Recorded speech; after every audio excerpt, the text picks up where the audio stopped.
یہ ایک तूफानी रात थी। मूसलाधार बारिश हो रही थी। दूर दूर गली में सन्नाटा और अंधेरे का राज था। हर कोई रात के इस पहर अपने अपने गर्म लहाफों में सुकून आवर नींद के मज़े लेते हुए अपनी फैमिली के साथ महवे ख्वाब होगा, जबकि मैं रात के इस पहर अपने ही घर के दरवाजे से बाहर खड़ी थी, कांपती, सिसकती और आंखों में बेबसी के आंसू लिए।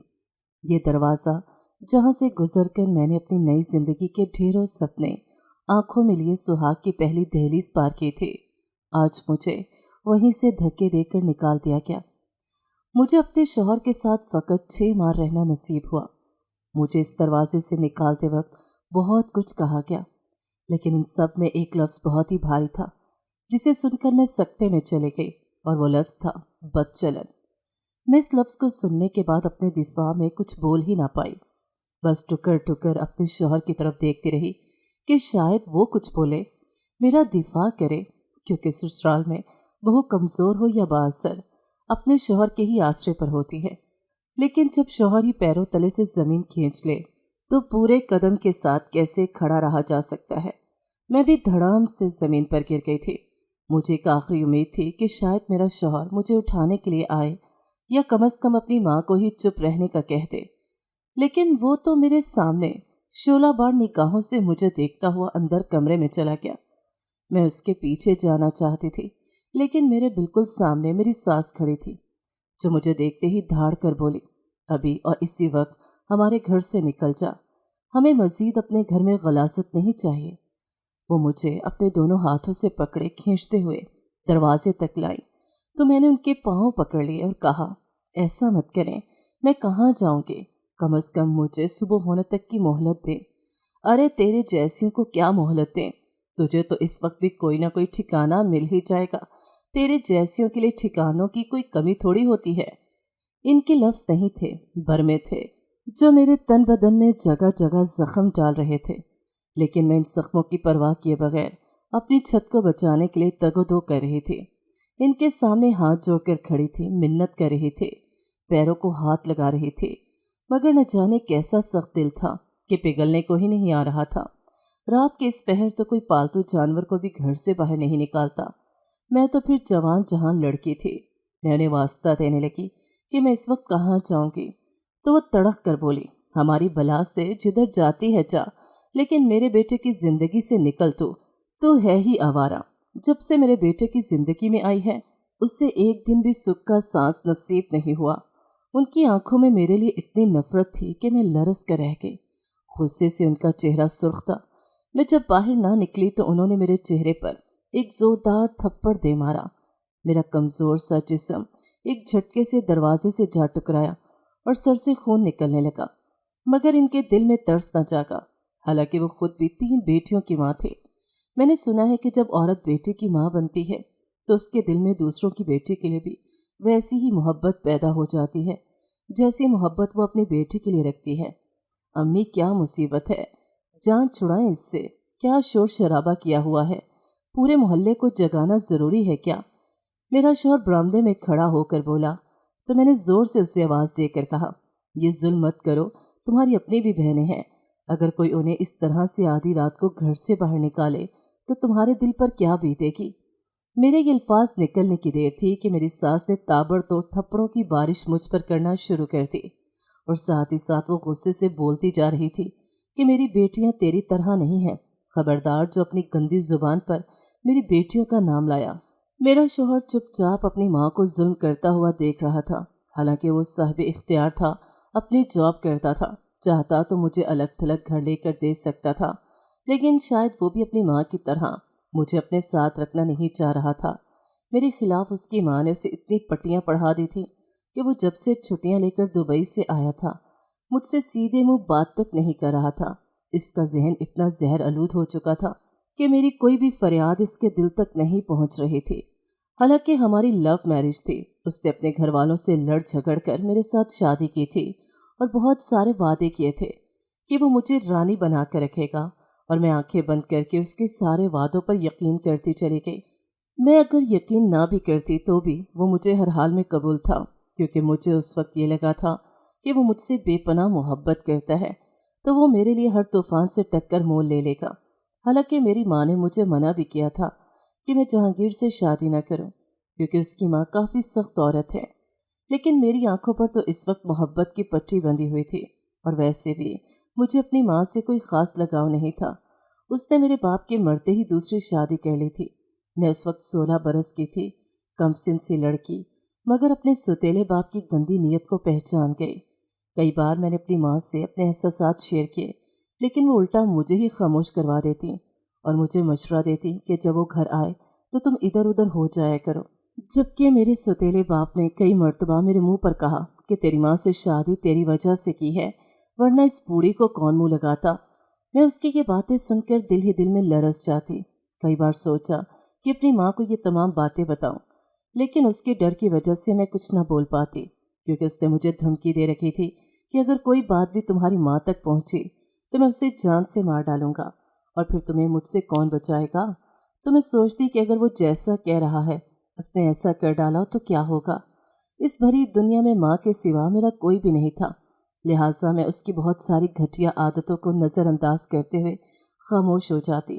لیکن بعض اوقات کچھ چیزیں برداشت سے باہر ہوتی جا رہی تھیں، اور میں اپنے لیے اب ایسی چار دیواری چاہتی تھی جہاں پر میں عزت سے سانس لے سکوں، کیونکہ مجھے اپنی ماں کے ساتھ ستیلے باپ کے گھر میں رہتے ہوئے ہر وقت اپنی عزت کا دھڑکا لگا رہتا تھا، اور اب تو صورتحال یہ تھی کہ ماں کی موجودگی میں بھی میں ڈرتی ہی رہتی تھی، کیونکہ میں نے یہ دیکھ لیا تھا کہ میری ماں ایک انتہائی کمزور عورت تھی۔ وہ زیادہ دیر تک اس درندے سے میری حفاظت نہ کر پاتی۔ پھر نہ جانے اللہ تعالیٰ کو مجھ پہ کیسے رحم آ گیا اور جہانگیر میری زندگی میں داخل ہوا۔ جہانگیر باڑے کی مارکیٹ میں کاسمیٹک کی دکان چلاتا تھا۔ میں نے ایک دو بار اس سے میک اپ خریدا اور یہیں سے ہم دونوں کے درمیان میں بات چیت شروع ہو گئی۔ مجھے وہ پہلے ہی نظر میں اچھا لگا تھا، اپنا اپنا سا، لہٰذا میں نے اپنے دل کی اور گھر کی ساری باتیں اسے بتا دیں، تو وہ یہ ساری باتیں سن کر بے حد پریشان ہو گیا۔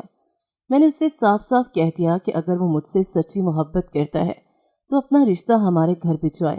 اس کے علاوہ اگر وہ یہ سوچتا ہے کہ میں اس سے تعلق رکھوں گی تو یہ اس کی غلط فہمی ہے۔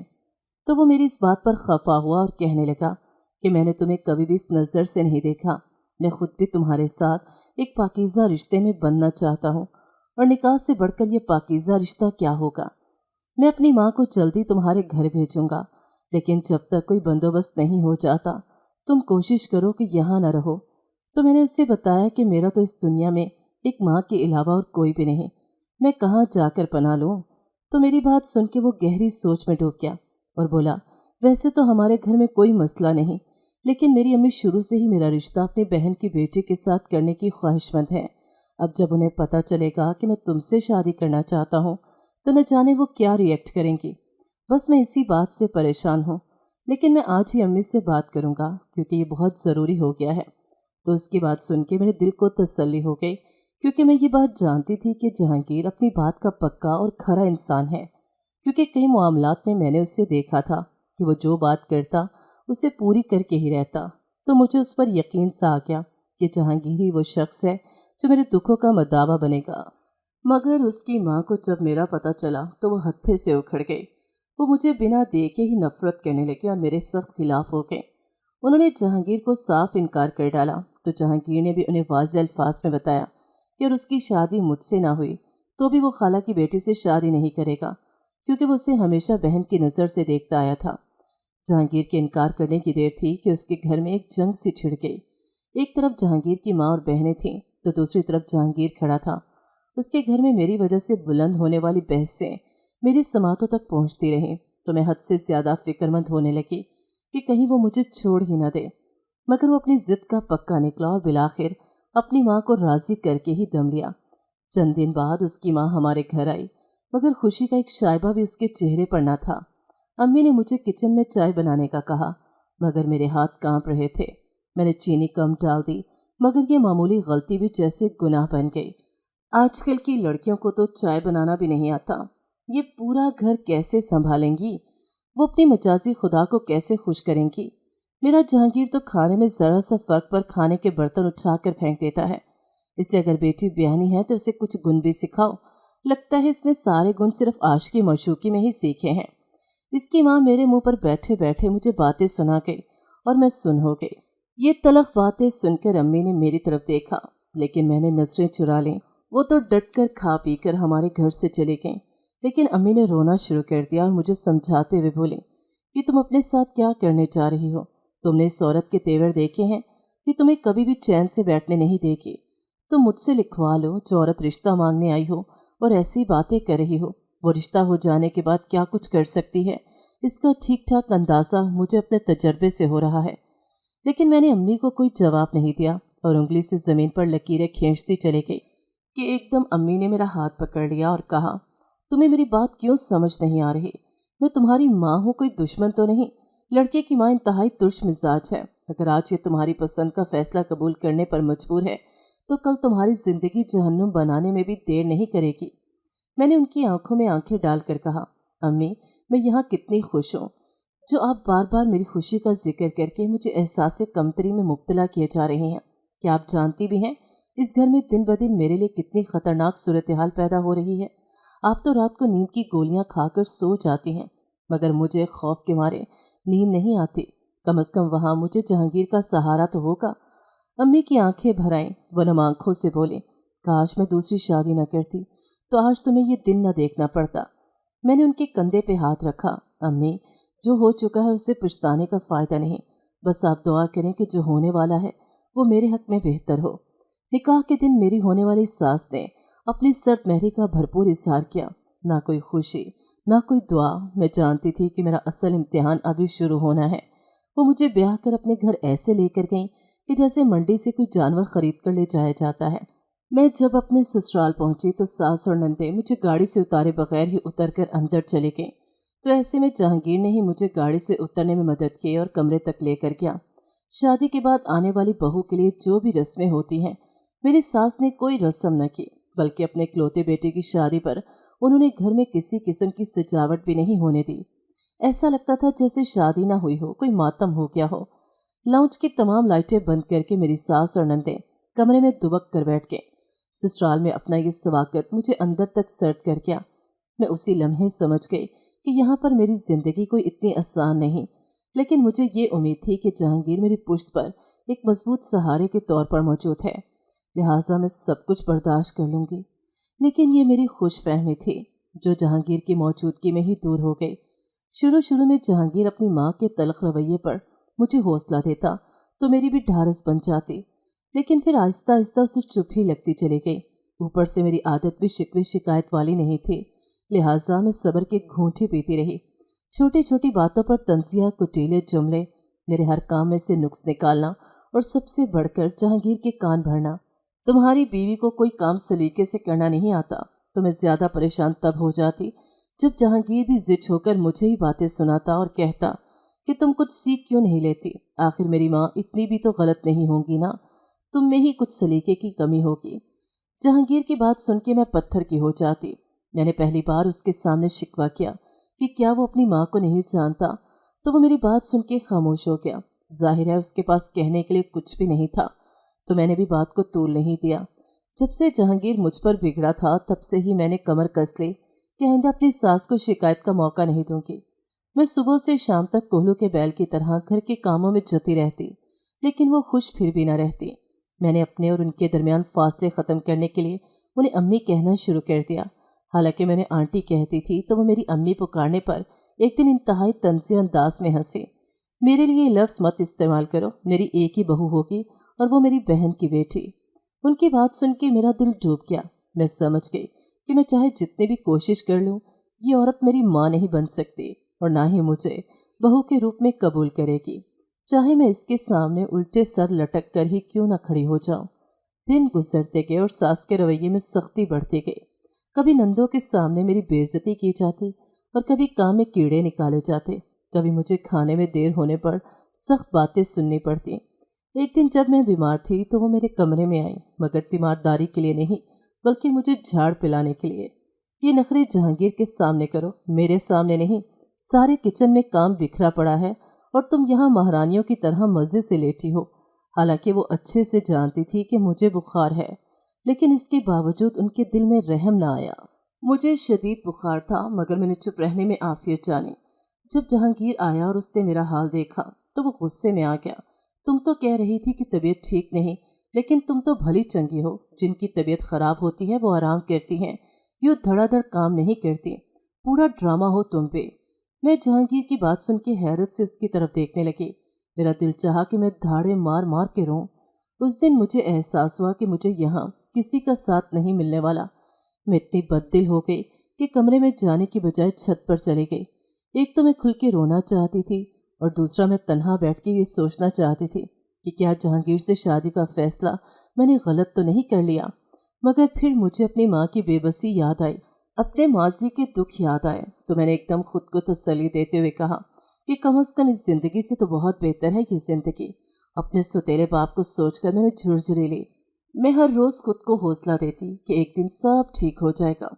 मैंने खुद को समझाया था कि अगर मैं सब्र करूं, अच्छे रवैये का मुजाहरा करूं, तो शायद एक दिन सास मुझे कबूल कर ले। मगर ये सब मेरी खुशफहमी थी। मेरी शादी को चंद महीने ही गुजरे थे कि एक ऐसा हादसा पेश आया जिसने मेरे लिए इस घर में रहना और भी मुश्किल बना दिया। एक दिन दोपहर के वक्त अचानक खबर आई कि मेरे शौहर की दुकान में आग लग गई है। जब मैंने ये सुना तो मेरे दिल की धड़कन तेज हो गई। मैंने जल्दी से ससुराल के बाकी लोगों की तरफ देखा। सबके चेहरों पर हैरत और परेशानी के मिले जुले तासुरात थे। लेकिन जब मैंने अपनी सास की आंखों में झांका तो वहाँ परेशानी के साथ साथ कुछ और भी था। मेरे शौहर और ससुर फौरन दुकान की तरफ भागे। मैंने भी उनके पीछे जाने की कोशिश की, मगर सास ने गुस्से से मुझे रोक दिया। अब तुम्हें वहाँ जाकर क्या देखना है? जाओ जाकर अपने सबस कदमों को कोसो, जिनकी नहूसत हमारे घर पर छा गई है। मैं हैरान रह गई। मैंने बेयकीनी से उनकी तरफ देखा। अम्मी, आप ऐसा क्यों कह रही हैं? ये तो एक हादसा था। हादसा? वो गुस्से से बोले। जिस दिन से तुम इस घर में आई हो कोई ना कोई मुसीबत आ रही है। पहले जहांगीर मुझसे लड़ने लगा, फिर घर के हालात खराब होने लगे, और अब ये दुकान भी गई। तुम आई किस मनहूस घड़ी में थी? मेरी आंखों में आंसू आ गए, लेकिन मैं खामोश रही। मैं जानती थी कि अगर मैंने कुछ कहा तो बात और बढ़ जाएगी। मैं अपने कमरे में चले गई और दरवाज़ा बंद करके रोने लगी। दिल में खौफ सा बैठ गया था कि अब क्या होगा। अगर दुकान मुकम्मल तौर पर जल चुकी थी तो जहांगीर का ज़रिया मौश ख़त्म हो चुका था। वो कैसे संभलेगा? हम कैसे चलेंगे? चंद घंटे बाद जहांगीर वापस आया तो उसका चेहरा उतरा हुआ था। कपड़े राख से स्याह हो चुके थे। मेरी सास ने रो रो कर घर सर पे उठा लिया। वो बैंड डालते हुए बोली कि इस दुकान को नहूसत खा गई। मैं उनकी बातें सुन सुनकर शर्मिंदा हो गई थी, क्योंकि वो इंडायरेक्ट मुझे ही बातें सुना रही थी।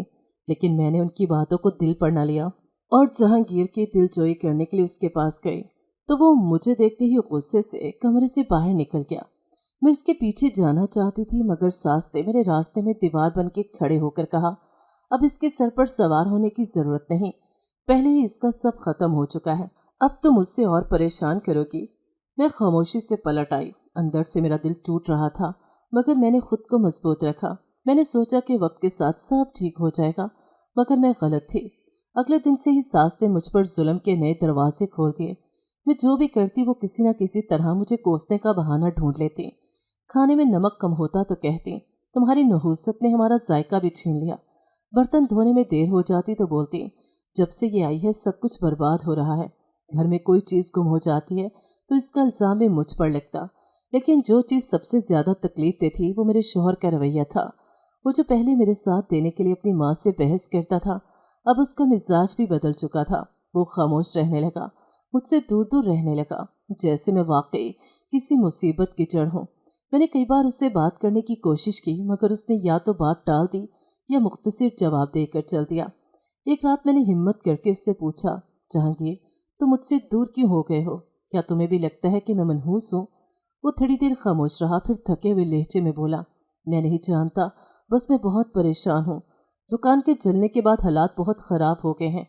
अम्मी भी बहुत कुछ कह रही हैं, मुझे कुछ समझ नहीं आ रहा। जहांगीर मैं तुम्हारे साथ हूँ, मैं तुम्हारी मदद करना चाहती हूँ, तुम्हें संभालना चाहती हूँ, बस मुझे एक मौका दो। वो मेरी तरफ देखकर कुछ लम्हे खामोश रहा, फिर सर झटक कर बोला, अब जो होना था हो चुका, मुझे कुछ नहीं चाहिए, बस थोड़ा अकेला छोड़ दो। उसके अल्फाज मेरे दिल में छुरी की तरह लगे।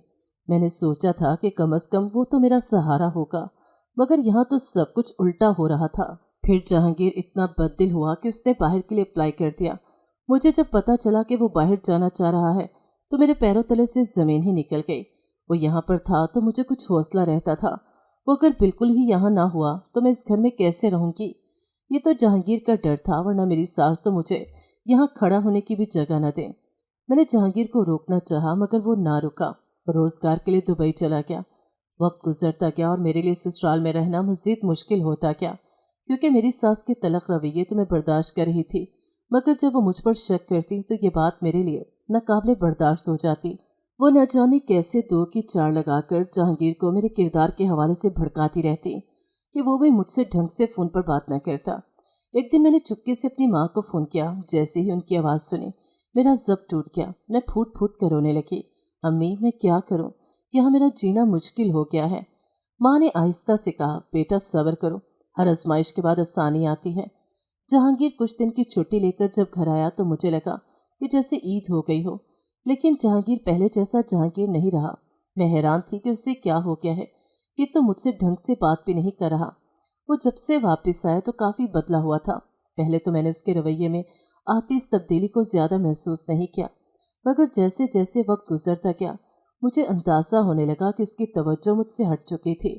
اس کی نظریں کسی اور کے چہرے کو پڑھنے میں مصروف تھی۔ وہ اب زیادہ تر وقت اپنی خالہ زاد کزن کے ساتھ گزارتا، وہی لڑکی جسے شادی سے پہلے خود ٹھکرا چکا تھا۔ میں اپنی آنکھوں کے سامنے یہ سب ہوتا دیکھ رہی تھی، مگر کچھ کر نہیں سکتی تھی۔ میری ساس کی خوشی کا کوئی ٹھکانہ نہ تھا۔ ان کا بس نہیں چلتا تھا کہ مجھے جلد از جلد گھر سے بے دخل کر کے اپنی بہن کی بیٹی کو جہانگیر کی دلہن بنا کر لے آتے۔ مجھے خطرے کی گھنٹی بجتی ہوئی محسوس ہو رہی تھی، مگر میرے پاس نہ کوئی سہارا تھا اور نہ ہی کوئی ایسا کندھا جس پہ سر رکھ کر رو سکتی۔ میری ماں بھی اتنی کمزور اور بے بس تھی کہ اس کے پاس جانے کا سوچنا بھی بیکار تھا۔ میں تنہا تھی، مکمل تنہا۔ انہی دنوں جہانگیر کا ایک کزن ہمارے گھر رہنے کے لیے آیا اور یہ واقعہ میری زندگی میں ایک نیا زخم بن کر آیا۔ میری ساس نے مجھ پر انتہائی گھٹیا الزامات لگا دیے کہ میں بد چلن ہوں، میرا کردار خراب ہے۔ میں نے اسے رنگے ہاتھوں پکڑا ہے۔ اس نے اپنی زہریلی زبان سے میرے دامن کو داغدار کرنے کی پوری کوشش کی۔ میں صدمے میں تھی، سانس لینا مشکل ہو رہا تھا۔ جہانگیر پاس ہی کھڑا تھا۔ میں نے امید بھری نظروں سے اس کی طرف دیکھا، شاید وہ کچھ کہے، شاید وہ مجھے بچائے، مگر وہ خاموش رہا۔ میں نے اس کے چہرے پر کوئی تاثر دیکھنے کی کوشش کی، مگر وہاں کچھ نہ تھا، بس ایک سرد بے حسی۔ وہ پلٹا اور پیٹ پٹکتے ہوئے اندر چلا گیا، جیسے میں اس کے لیے اب کوئی معنی ہی نہ رکھتی تھی، جیسے میں کبھی اس کی زندگی کا حصہ تھی ہی نہیں۔ میں نے اپنی ساس کی بہت منتیں کی، خدا کے لیے ایسا نہ کہیں، مجھ پر جھوٹا الزام نہ لگائیں، میں بے قصور ہوں، مگر وہ تو جیسے کسی اور ہی دنیا میں تھی۔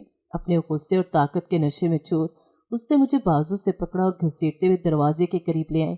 میں نے خود کو چھڑانے کی کوشش کی، مگر وہ مضبوط تھے۔ جا جا کر اپنی منحوس شکل کسی اور کو دکھا۔ وہ چیخی اور ایک زوردار دھکے کے ساتھ مجھے گھر سے باہر پھینک دیا۔ میں گیلی زمین پر گر پڑی، بارش میں بھیگتی رہی اور پھر میری زبان سے بد دعا نکل گئی، اللہ تمہارا ایسا انجام کرے کہ دنیا دیکھے۔ یہ سنتے ہی میری ساس زبردست کہکا مار کر ہنسی۔ اس کی ہنسی ایسی تھی جیسے کسی شیطان نے اپنی جیت کا جشن منایا ہو۔ وہ بولی، بد دعا دینے والی تو خود سڑک پر جا رہی ہے اور مجھے انجام سے ڈرا رہی ہے۔ وہ ہنستی چلی گئی، اور چلی جا یہاں سے اور مر کہیں جا کر۔ پھر یہ دروازہ مجھ پر بند ہو چکا تھا۔ میں نے آخری بار اس گھر کو دیکھا جہاں میرے خواب مارے گئے تھے، جہاں میری امیدوں کو زندہ دفن کیا گیا۔ میں نے چاروں طرف دیکھا، سنسان گلی، تیز طوفان اور میری بے بسی۔ میرے قدم خود بخود آگے بڑھنے لگے۔ میں اس وقت اتنی مایوس تھی کہ مرنے کے بارے میں سوچنے لگی۔ شاید یہ سب ختم کرنے کا یہی حل تھا۔ تھکن سے چور میں ایک جگہ رک گئی۔ سامنے ایک قدیم مزار تھا جس کا زنگ آلود گیٹ ہلکا سا کھلا ہوا تھا۔ وہاں جلتے چراغوں کی روشنی دیکھ کر مجھے کچھ حوصلہ ہوا۔ میں مزار کی سیڑھیوں پر بیٹھ گئی۔ مزار کے اندر ایک ادھیڑ عمر شخص بیٹھا تھا جو شاید یہاں کا رکھوالا تھا۔ جیسے ہی اس نے مجھے دیکھا اس کی آنکھوں میں ایک عجیب سی چمک آ گئی۔ میں سہم گئی، اپنے آپ میں سمٹنے لگی۔ میرا لباس بارش سے بھیگ چکا تھا۔ میں نے فوراً اپنا دوپٹہ اپنے گرد لپیٹ لیا۔ ادھر آ جاؤ، اندر آگ جلا رکھی ہے، سردی لگ جائے گی، وہ شخص بولا۔ اس کی آواز میں ایک عجیب سی لچک تھی جو مجھے قطعاً اچھی نہ لگی۔ میں ہچکچائی، مگر میرے پاس اور کوئی راستہ نہیں تھا۔ میں دھیرے دھیرے اندر چلے گئی اور دروازے کے پاس ہی بیٹھ گئی، مگر جیسے ہی میں نے اس کی نظروں کو محسوس کیا میرے اندر خوف کی ایک لہر دوڑ گئی۔ وہ مجھے عجیب انداز میں گھور رہا تھا۔ اس کی نظریں मेरे भीगे हुए कपड़ों से गुजर रही थी, जैसे वो मेरी बेबसी से लुत्फ अंदोज हो रहा हो। अचानक उसने दरवाज़ा बंद किया और ताला लगाने लगा। मैं फौरन चीख पड़ी, रुक जाओ, दरवाज़ा बंद मत करो। मगर उसने मेरी बात नहीं सुनी। मैं पीछे हटने लगी, मगर वो आगे बढ़ा और मुझे ज़ोर से धक्का देकर ज़मीन पर गिरा दिया। मैं घबरा कर उठी, मगर उसने मुझे अपनी बाहों में जकड़ लिया। उसके जिस्म की बू मेरे नथनों में घुस रहे थे। वो मुझे अपने सीने से लगाने की कोशिश कर रहा था और मैं चीख रही थी, रो रही थी, मगर वो बाज नहीं आ रहा था। अल्लाह, इसके शर से मुझे बचा ले, इससे मफलूज कर दे। मैंने बेख्तियार बद्दुआ दी और जैसे ही मेरे मुंह से ये अल्फाज निकले, वो शख्स अचानक पीछे हटा। उसका जिस्म कांपने लगा, उसकी आंखों में वहशत उभर आई। वो लड़खड़ा कर ज़मीन पर गिरा और एक चीख के साथ ज़मीन पर पड़ा तड़पने लगा। मैं दीवार के साथ लगकर खड़ी हो गई। मेरी सांसें बेतरतीब होने लगी। वो ज़मीन पर अपना सर पटक रहा था और उसके हाथ और पैर मफलूज हो चुके थे। वो चीख चीख कर मदद मांग रहा था, मगर वो अपना जिस्म हिला नहीं पा रहा था। मैं वहीं ज़मीन पर बैठ गई। मेरी आंखों में हैरत और खौफ था। क्या मेरी बद्दुआ सच में लग गई है इसे? क्या वाकई मेरे अल्फाज में कोई असर था? सामने वो शख्स ज़मीन पर तड़प रहा था और मैं उस अंधेरे कमरे में अपनी किस्मत के एक नए मोड़ पर खड़ी थी। रात गुजरती गई और अगली सुबह जब एक नया आगाज़ होने वाला था, वो आगाज़ जिसने दुनिया को हैरान कर देना था। रात की तारीकी छटने लगी थी। आसमान पर रोशनी की हल्की हल्की किरणें नमूदार हो रही थीं। परिंदे चहचहा रहे थे और मैं मज़ार के कोने में जाकर बैठ गई। दिल में बेशुमार ख्यालात थे, मगर मेरे चेहरे पर सुकून था। रात की वहशत मेरे दिल से ख़त्म हो चुकी थी, मगर कमरे के अंदर से मुसलसल रोने और कराहने की आवाज़ें आ रही थीं। वही मतवल्ली जो रात को मुझ पर हमला आवर हुआ था, अब तकलीफ में चीखों पुकार कर रहा था।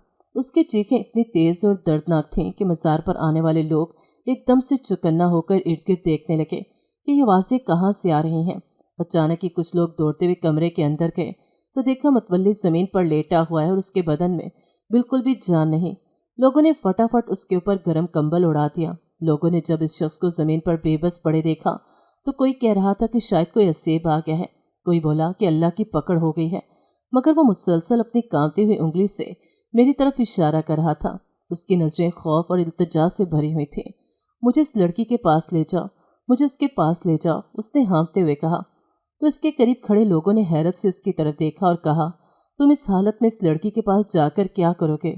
तो वो रोने लगा और बोला, मुझे उससे माफ़ी मांगनी है। तुम लोगों को खुदा का वास्ता मुझे उसके पास ले चलो, वरना अगर मैं इस हालत में मर गया तो जहन्नमी बन जाऊंगा। तुम नहीं जानते कि मुझसे क्या गुनाह हुआ है। तो उसके करीब खड़े लोग एकदम से डर से गए और फौरन से उसे उठाया और मेरे कदमों में लाकर लटा दिया। उससे अपने करीब देखकर मैंने अपना मुंह फेर लिया और अपने गिर्द लिपटा दुपट्टा मजबूती से थाम लिया। मेरे दिल की धड़कन बेतरतीब हो रही थी। वो शख्स जमीन पर पड़ा बिलक बिलक कर रोने लगा। आंखों में बेबसी और शर्मिंदगी के आंसू थे। फिर वो कराहते हुए बोला, मुझे माफ़ कर दो, मैंने जो कुछ भी किया वो मेरी नादानी थी। अगर तुमने मुझे माफ़ न किया तो मैं कभी ठीक नहीं हो सकूंगा। वो चीख चीख कर इल्तिजा कर रहा था। मैं ना तो उसकी आवाज़ सुनना चाहती थी और ना ही उसकी तरफ देखना चाहती थी। मैं गुस्से से वहाँ से उठने लगी तो वहाँ पर खड़े लोगों ने एकदम से हाथ जोड़ते हुए कहा, हम नहीं जानते कि क्या हुआ, लेकिन आसार बताते हैं कि कुछ अच्छा नहीं किया इस शख्स ने। अगर कोई गुंजाइश निकलती है तो आप इससे माफ़ कर दें। लेकिन मैंने गुस्से से अपना रुख मोड़ लिया तो वह शख्स धाड़े मार कर रोने लगा। उसकी आवाज़ में इतना दर्द था कि मेरे बेख्तियार आंसू निकल आए। मेरा दिल पत्थर नहीं था, मगर मेरे जख्म भी कम न थे। उसके तड़पने की आवाज़ मेरे कानों में गूंज रही थी। फिर न जाने कैसे मेरे लबों से अल्फाज निकले, या अल्लाह, अगर ये सच्चे दिल से माफ़ी मांग रहा है तो इससे माफ़ कर दे, इससे ठीक कर दे। मेरे अल्फाज अदा होने की देर थी कि मजमे में एक सन्नाटा छा गया। वो शख्स जो चंद लम्हे पहले ज़मीन पर बेहिस्सो हरकत पड़ा था, अचानक उठने लगा। पहले उसने अपनी उंगलियां हिलाईं, फिर बाजू में जंबिश हुई और फिर जैसे ही उसने हाथ पांव सीधे किए वो एकदम बिल्कुल ठीक हो गया। इर्द गिर्द खड़े लोग हैरत से उसे देख रहे थे। कुछ लोगों के मुंह से बेख्तियार अल्लाह अकबर निकल गया और फिर मज़ार का यह हाथा अल्लाह अकबर के नारों से गूंजने लगा। वो शख्स जो चंद लम्हे पहले बेबसी की तस्वीर था, अब मेरे सामने हाथ जोड़े खड़ा था। आंखों से आंसू बह रहे थे, जिस्म कांप रहा था। मैं एक गुनहगार आदमी हूँ, मगर तुम वाकई एक नेक रूह हो। तुमने मुझे माफ़ करके मेरे गुनाह धो दिए। मैं हमेशा तुम्हारा एहसानमंद रहूँगा बेटी। उसकी आवाज़ लरस रही थी। बेटी का लफ्ज़ मैंने बड़े अरसे बाद सुना तो मेरे दिल में एक ठंडक सी उतर गई। मैंने एक गहरी सांस ली और फिर पीपल के दरख्त तले आकर बैठ गई और आंखें बंद कर ली। अब हर तरफ मेरे चर्चे होने लगे। लोग अकीदत भरी नजरों से मेरी तरफ देखने लगे। किसी ने मुझे पीरनी कहना शुरू कर दिया तो किसी ने कहा मेरे अल्फाज में तासीर है। ये सब मेरे लिए हैरानकुन था, मगर मैंने इस बारे में ज़्यादा सोचना छोड़ दिया।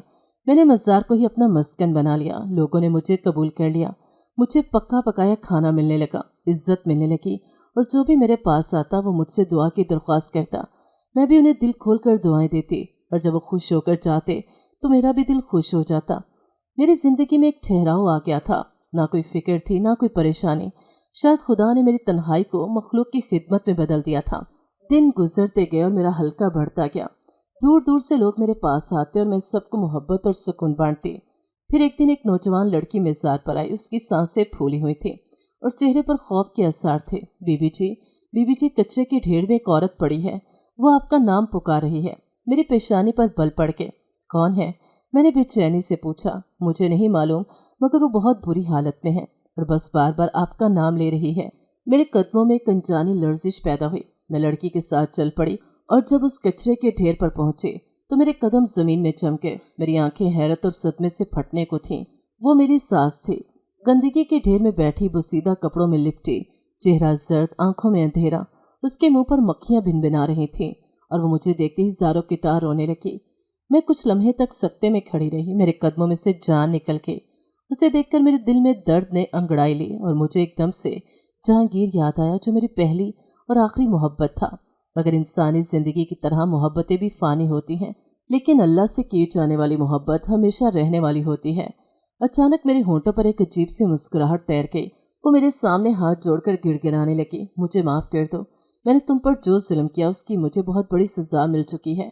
वो बिलक रही थी, लरस रही थी। मैं खामोश रही और वो बोलती गई। मेरी तीनों बेटियों को तलाक हो गई। वो दरबदर हो गए। मुझे कोसती हैं कि सब मेरे गुनाहों का नतीजा है, और जहांगीर, वो भी मेरी भांजी की वजह से बर्बाद हो गया। शादी के बाद उसने जहांगीर को एक दिन भी चैन से नहीं रहने दिया। वो दुबई वापस चला गया, मगर फिर कभी पलट कर नहीं आया। ना मुझे उसकी कोई खैर खबर मिली, ना उसका कोई निशान।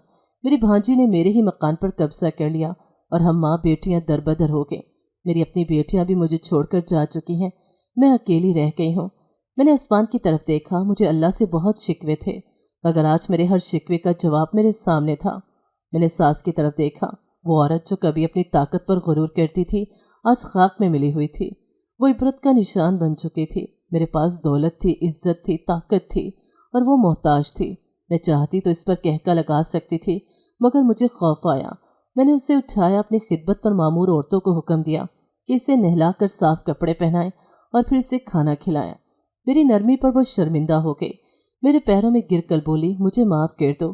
मैंने उसकी तरफ देखा और कहा, मैं जितना हो सका आपके लिए करूँगी, मगर माफ़ करना मेरे इख्तियार में नहीं। आपने मेरी ज़िंदगी बर्बाद कर दी, मेरा घर उजाड़ दिया, मुझे मेरे जहांगीर से दूर कर दिया। दुआ करो कि मेरा दिल नरम हो, तभी आपको माफ़ी मिलेगी। वो रोती रही और मैं आंखें बंद करके जहांगीर को याद करने लगी। और फिर एक दिन जहांगीर लौट आया। जब उसे पता चला कि मैंने उसकी माँ का कितना ख्याल रखा, तो वो भी मेरे कदमों में बैठकर माफ़ी मांगने लगा। वो मुझे वापस ले जाना चाहता था, मगर मैं नहीं गई। मेरी दुनिया बदल चुकी थी, मगर वो रोज़ आता है, चुपके से एक कोने में बैठता है और शायद किसी उम्मीद में रहता है कि शायद मैं कभी उसके साथ चली जाऊं। शायद एक दिन ऐसा आए, मगर फ़िलहाल मैंने खुद को मखलूक खुदा की खिदमत के लिए वक्फ कर दिया है।